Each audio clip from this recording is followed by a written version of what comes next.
Hello tout le monde, j'espère que vous allez tous et toutes très bien. Aujourd'hui on fait un maquillage un peu spécial. On va tester une marque de maquillage, c'est pour ça que je ne suis pas maquillée. J'ai juste fait mes sourcils donc ça fait un peu bizarre. On va régler le problème tout de suite et on va tester les produits de la marque Lush. Je vous laisse vous abonner à la chaîne si jamais ce genre de vidéo vous intéresse et que vous voulez suivre mes aventures sur YouTube. Je poste plusieurs vidéos par semaine et on y va, c'est parti. J'adore Lush, je pense que dans ma salle de bain doit y avoir, je sais pas... je saurais même pas vous compter les dizaines et dizaines de produits Lush que j'ai.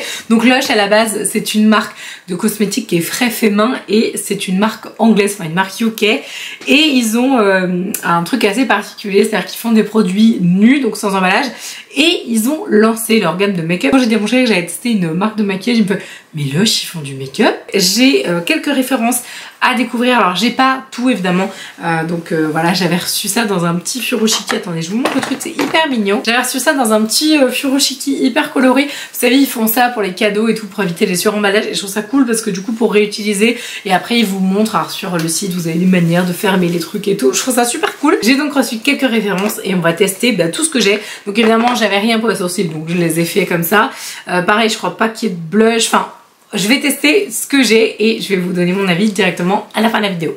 Donc on a fond de teint, concealer, j'ai deux teintes de chaque donc à voir. J'ai donc des rouges à lèvres comme ça, sachant que ils font beaucoup de recharge, donc je vous montrerai. On a donc deux références pour les yeux, donc à la base c'est des eyeliners, mais je pense que je vais un petit peu les détourner, je vais essayer de voir si je peux pas faire des fards à paupières parce que du coup ils n'ont pas de palette, etc. Et du coup on a également un mascara, donc pareil je mettrai pas de fossiles ou j'en mettrai après, enfin on verra. Voilà, et si le dernier produit pardon c'est une poudre pour le visage de la ligne, d'ailleurs je crois que c'est le nom de... je me demande si c'est la marque de maquillage, ça s'appelle pas toujours comme ça, en tout cas quand elle a été lancée il y a longtemps elle s'appelait Emotional Brilliance, donc c'était le nom de la ligne et en tout cas c'est le nom de la poudre. Voilà, donc on va commencer. Alors qu'est-ce que je vais commencer par faire? Je sais pas trop, en fait je connais pas les textures, donc j'ai envie de tester d'abord les petits produits là, parce que je sais pas trop comment est-ce que ça va donner. Donc ça se présente comme ça, donc c'est vraiment tout petit, donc on a donc un espèce de turquoise et un vert, donc on a courage et motivation. Chez Lush vous avez à chaque fois donc qui a créé donc dans la manufacture, parce que du coup ils ont une manufacture pardon en Angleterre, donc dans la manufacture c'est Lucia qui a fait la référence produit donc de celle-ci le 5 août 2022, et du coup ils vous mettent que vous pouvez l'utiliser jusqu'au 5 octobre 2023, donc ça se conserve pas énormément, donc l'objectif c'est de les utiliser assez rapidement on va dire. Je vais mettre ma petite base à paupières et je reviens, on passe directement à l'application du produit. Je sais pas du tout comment je vais priver ce truc là mais on verra bien. Je vous avoue donc que je ne sais absolument pas comment ça s'utilise, je vais le secouer, on va dire dans le doute, j'en sais rien.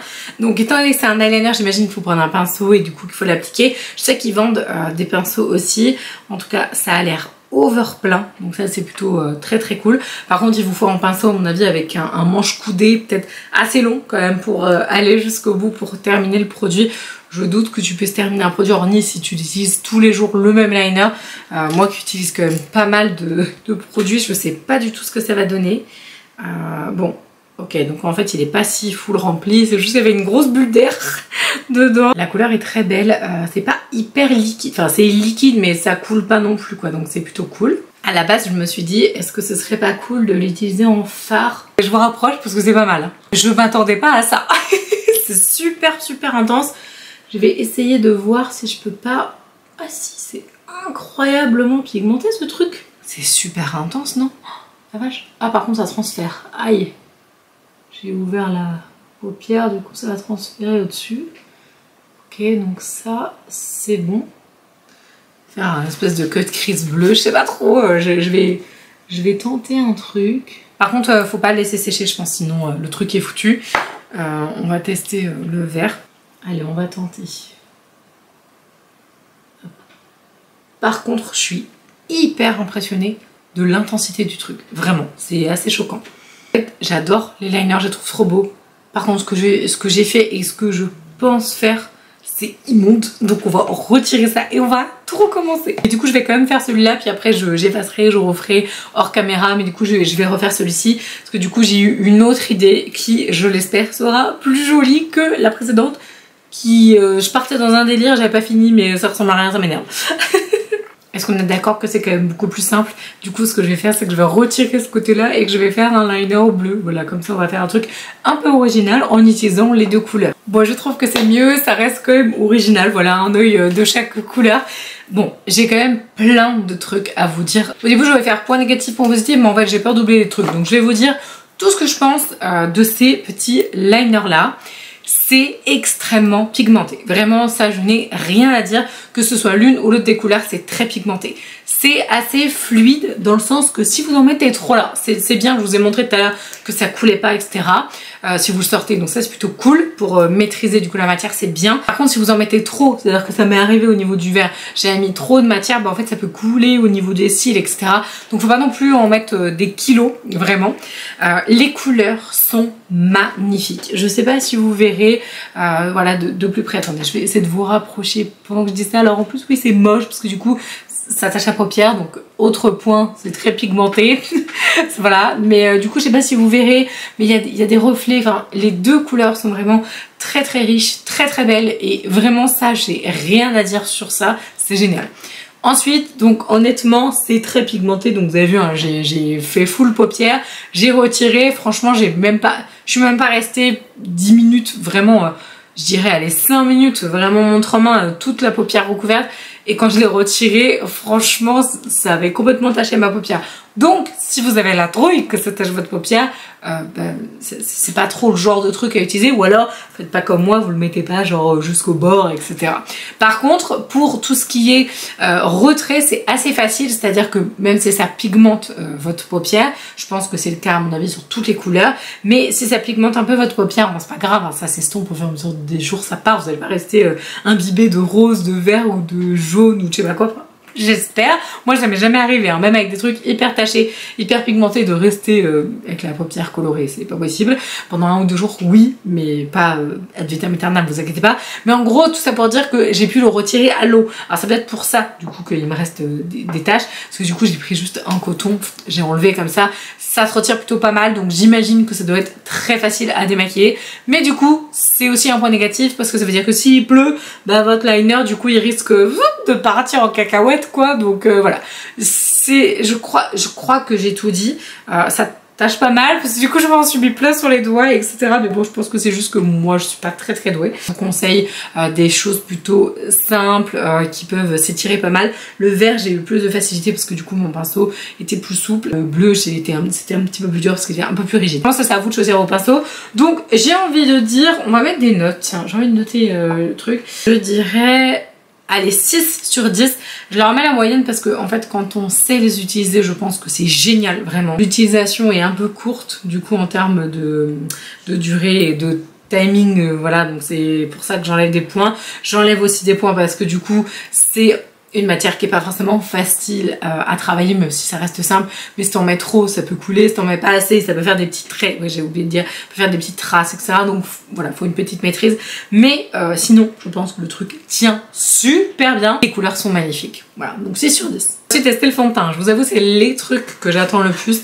Ça se présente donc dans des petites boîtes comme ça. Alors oui, je vous montrerai mes doigts, vous allez voir, j'ai des taches et tout, donc désolée. Je m'appelle Mimi Cracra, c'est mon deuxième prénom.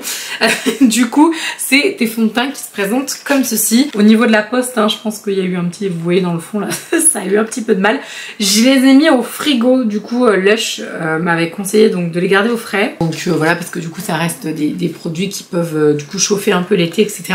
Alors au niveau des tonalités, j'ai la 2N, donc je viens de vous montrer, et la 3W. Donc la 3W, je suppose qu'elle est un petit peu plus chaude. Alors franchement, je vois pas la différence. On voit quand même qu'il y en a une qui est un peu plus claire, l'autre qui est un petit peu plus rosée et un peu plus jaune là, en effet. Bon, je pense que celle-là, la Warm, je pense pas que ça va être ma teinte. Par contre, si vous avez des rougeurs, je pense que c'est très très bien pour, à mon avis, camoufler les petites rougeurs, c'est cool. Donc je vais tester la teinte 2N qui donc est censée être une neutre. On va voir ce que ça donne. Je suis un peu perdue. En plus, il perd son slip. Je sais pas. Oh, j'ai peur en fait de vous appliquer le truc comme ça. J'ai peur que ça casse. Heureusement que je les ai mis au frigo. Hein. Par contre, je pense que ça va être 10 fois trop clair ce truc. C'est pas possible. Mais c'est... c'est super particulier à utiliser ce truc, c'est génial. Bon par contre c'est dommage parce que je pense que la couleur elle est vraiment claire. Bon après en soi c'est pas grave, je préfère une couleur un petit peu plus claire qu'une couleur trop foncée et ressembler à une carotte. Mais bon là clairement je vais ressembler à un mort-vivant. Voilà, à choisir hein, clairement. J'espère qu'il y a un petit rouge à lèvres un peu pétant pour rehausser le tout là. Parce que sinon, je vais ressembler à rien, moi je vous le dis. Hein. Je pense que c'est pas un fond de teint qui est à visée excessivement couvrante. Et si vous avez genre par exemple des petites peaux, des petits trucs comme ça, je pense que ça marque pas mal, vraiment. Mais c'est trop marrant à utiliser, ça m'éclate, je pense ça trop ludique en fait comme application. Bon là je pense que j'en ai suffisamment pour tout le reste de mon visage. Bon, vraiment, c'est pas un maquillage... ce sera pas un maquillage grandiose, hein, du coup, vous l'aurez compris. Là, j'ai mis le teint. Alors, au niveau de la texture, j'ai même pas touché en plus le truc. Ça colle un peu. Je pense que vraiment, c'est adapté aux peaux qui sont plutôt déshydratées et sèches.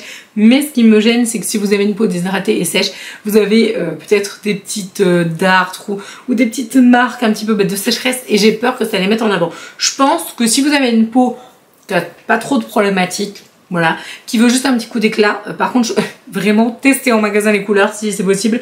Parce que moi, je vous dis, la 2N, elle est trop claire. Honnêtement, c'est trop clair. Bon, c'est pas grave. Par contre, conservez-les bien au frais. Bon, je trouve ça hyper drôle comme concept. Quand la teinte aurait été nickel, franchement, je vous dis pas que je l'aurais pas réutilisé après avoir sur la tenue. Hein. Clairement, c'est sûr que c'est le truc qui tient pas du tout. Alors après, j'ai des concealers, donc j'en ai deux. J'ai le 1C, donc qui doit être froid, j'imagine, et le 5N, qui doit donc être neutre. J'ai envie de voir ce que ça donne le 5N, parce que 5, je me dis... c'est pas mal. Franchement, mais qu'est-ce que ça me fait rire les packaging comme ça. Je trouve ça trop fort. Regardez, c'est génial. Enfin, je trouve ça hyper innovant. Enfin, il y a que Lush pour faire des trucs comme ça. Vraiment, je trouve ça trop cool, quoi. C'est excellent. Ça m'éclate. Par contre, franchement, si c'est extrêmement gras, enfin, si vous en mettez trop, à mon avis, ça va criser de ouf. On a vu mieux, hein. Par contre, c'est super pratique pour faire ton nez comme ça. Génial. Bon, aussi ça corrige quand même un petit peu. Je suis mauvaise langue, ça corrige quand même pas mal.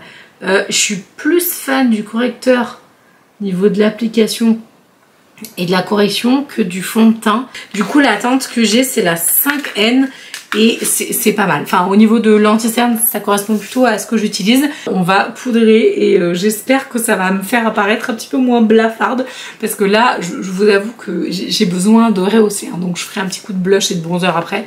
Donc, on va utiliser donc la poudre Emotional Brilliance. Donc, c'est la Translucent Face Powder. Je vous la montre pas en focus parce que vous allez avoir en horreur mes doigts qui sont absolument pleins de produits, etc. Donc, je vous épargne cette vision d'horreur. Quand même, j'ai caché mes doigts. Donc du coup il y a un petit tamis, donc je vais pouvoir enlever. Et le tamis c'est écrit Lush, c'est génial. Donc c'est une poudre, alors, je sais pas si vous verrez en caméra, mais elle est légèrement rosée. Me revoilà de retour, il y a eu un petit problème de caméra, j'ai dû la recharger. Bon, par contre j'ai un petit peu zappé et du coup j'ai mis le mascara, je me suis emballée. Donc je vais vous faire un retour sur le mascara et du coup un retour évidemment sur la poudre. En plus c'est bien parce que du coup je l'ai laissé vivre un petit peu, voilà, quelques heures en plus. Il manque le rouge à lèvres que du coup on va appliquer ensemble. Pour la poudre, vraiment, j'arrive pas à savoir si je suis fan ou pas du tout, ou au contraire si j'adore. Je suis vraiment très mitigée. Je suis en train de regarder dans mon petit miroir. Alors bon, au niveau de l'anti-cerne, ça a crisé un petit peu, hein, de toute façon je m'en doutais. Mais moi, je crise de partout, hein, en général, au niveau du contour des yeux. Donc c'était quand même assez à prévoir, donc ça veut pas forcément dire que le produit est pas bon, c'est juste que moi, sur mon contour des yeux vieillissant et qui marque à fond, bah du coup voilà, ça marque un peu. Mais pour la poudre, franchement, j'aime bien le rendu que ça fait parce que c'est quand même assez naturel. C'est-à-dire que le fini peau, il est pas mal, mais c'est pas la poudre la plus fine que j'ai eu à tester de toute ma vie, honnêtement. Mais elle est franchement pas trop mal non plus. C'est-à-dire que je pense que si vous aimez les résultats plutôt naturels, légers, que vous voulez pas quelque chose qui poudre énormément votre teint, c'est pas mal. Par contre, je pense que si vous mettez cette poudre, faut pas la mettre sur des zones où vous avez, bah là par exemple j'ai mon bouton là, qui est toujours là, hein, on le voit toujours. Donc c'est pas full coverage, mais surtout la poudre, à mon avis, va accentuer légèrement, mais quand même, hein, je précise, tout ce qui est sécheresse, genre là par exemple au niveau de mon nez j'ai un tout petit peu de sécheresse, donc on voit que la matière, ben voilà, ça marque un petit peu, mais quand même, sur la globalité du visage, je trouve que c'est pas mal. Non, vous allez faire des cauchemars, c'est trop près. Je vous rapproche mais pas trop quand même, parce que je veux pas non plus que vous fassiez des cauchemars toute la nuit. Donc en fait, je vous montre comment se présente le rouge à lèvres. Donc le rouge à lèvres, en fait, il se présente comme ça, et du coup, il y a un petit... vous voyez, un petit clip là comme ça. Et après, hop, je vais vous l'ouvrir comme ça. Donc du coup, ça se présente comme ça, et après vous poussez en fait ici, et le rouge à lèvres sort comme ça. Franchement, il a l'air absolument magnifique. Donc ça, c'est vraiment un rouge bien pétant, et je veux voir le nude parce que donc c'est le Kigali. Je vais voir. Ah, c'est pas un... Ouais, si, c'est un nude, hein, clairement. Mais c'est un nude rose. Donc, attendez, je vous montre. Ça, c'est Kigali. Donc, vraiment, c'est du rosé, en fait. C'est marrant, je m'attendais absolument pas du tout à cette couleur. Je vais vous rapprocher. J'ai choisi le nude parce que je trouve que c'est plus simple, ça va un peu avec tout. Mais bon, là, le maquillage que j'ai fait, il est quand même un peu what the fuck. C'est très hydratant si vous avez les lèvres sèches, je pense que c'est nickel. J'aime pas du tout la couleur. Mais alors, pas du tout. J'ai l'impression d'être de retour dans les années 2000 et de faire mon maquillage. Vous savez que le labello rose, là. J'aime pas la couleur, mais c'est pas du tout le genre de style de maquillage entier que je fais, clairement. Je pense que si vous mettez, je sais pas moi, le vert, et c'est hyper foncé avec un rouge pétant, je pense que ça peut grave bien aller. Enfin, c'est vraiment en fait une question de goût perso. Kigali, j'aime pas. Bon, conclusion, je préfère largement celui-là, c'est le Los Angeles. Alors, c'est pas exactement cette couleur-là que vous aurez à l'application, puisque du coup, j'ai eu la flemme de retirer l'autre et j'ai mélangé les deux. Mais je trouve que finalement, le Kigali, bah, comme il a un reflet un peu rose, je vous disais un peu rose labello là, les créateurs de Lush, ils vont péter un câble, genre, quoi, tu nous compares à labello, c'est quoi le délire? Mais du coup, bah, comme en fait il y a un espèce de reflet et tout, et ben je trouve que c'est super joli les deux ensemble. Bref, mais comme ça au moins ça vous donne une idée de ce que ça peut donner avec du rouge. Je vous ai pas fait de retour sur le mascara, et oh là là, Marine, c'est absolument pas bien. Le mascara, il est génial. Est-ce que je suis en train de regarder? Je dis mais j'ai pas parlé du mascara. Le mascara est absolument génial, il s'appelle Lush Lash. Je crois qu'ils en ont deux, mais en tout cas le Lush Lash c'est celui que j'ai essayé. C'est un mascara à longueur, il est super bien. Alors c'est pas un effet fossile, c'est pas un truc de dingo, mais vraiment le résultat est génial si vous voulez de la longueur, et en même temps franchement je trouve qu'il y a quand même pas mal de volume. Il est vraiment bien mis en avant, ça le gaine bien, et du coup il fait pas de paquets. Enfin en fait s'il fait des paquets, c'est des paquets que vous pouvez enlever de suite, donc c'est pas du tout gênant. La matière est pas la matière est sèche mais juste ce qu'il faut, enfin elle est pas non plus hyper lourde. Franchement c'est super réussi. Par contre si vous n'aimez pas les brosses en silicone, fuyez direct parce que c'est du silicone, enfin c'est vraiment très pas piquant, mais c'est vraiment du picot qui grippe à fond. Donc c'est pour ça aussi que le rendu il est aussi stretch et aussi joli. Par contre, énorme coup de cœur sur le mascara. 9 août 2022, 9 octobre 2023. Non, bon, ça reste relativement standard. C'est même plus. Non, c'est pas mal. Franchement, je suis en train de dire que niveau timing, c'est plutôt même très bien. Ça fait plus d'1 an, donc c'est cool pour un mascara. Donc franchement, Lush maquillage, qu'est-ce que j'en pense? Plutôt très bonne surprise. J'ai été assez interloquée de certaines textures, etc. Ça m'a quand même beaucoup plu, j'ai trouvé ça très ludique. Mais évidemment avec Lush, on s'attend à quelque chose d'original, de différenciant. Donc de toute façon, je m'attendais à quelque chose de différent. Je suis agréablement surprise honnêtement, même s'il y a des choses qui me plaisent un peu moins par rapport à mes attentes. Je suis sûre que du coup, Lush peut trouver vraiment sa clientèle en termes de make-up. Si vous avez déjà testé la marque, dites-le moi en commentaire. Je vous invite à mettre... Qu'est-ce qu'on va mettre en commentaire aujourd'hui? Labello, tiens, vu qu'on est en train de parler du labello, petit mot magique du jour dans la vidéo, n'hésitez pas à le mettre en commentaire si vous êtes toujours là. Et puis je vous invite à vous abonner à la chaîne, ça prend 1 seconde, vraiment, c'est gratuit, et vous pourrez suivre toutes les vidéos que je mets en ligne si jamais ça vous intéresse. Je vous embrasse de tout mon cœur, on se dit à samedi pour la vidéo vlog journée presse Sephora. Je pense que ça va être juste un truc de dingue, je pars demain, j'ai super hâte, je vous embrasse de tout mon cœur et je vous dis donc à samedi, ciao.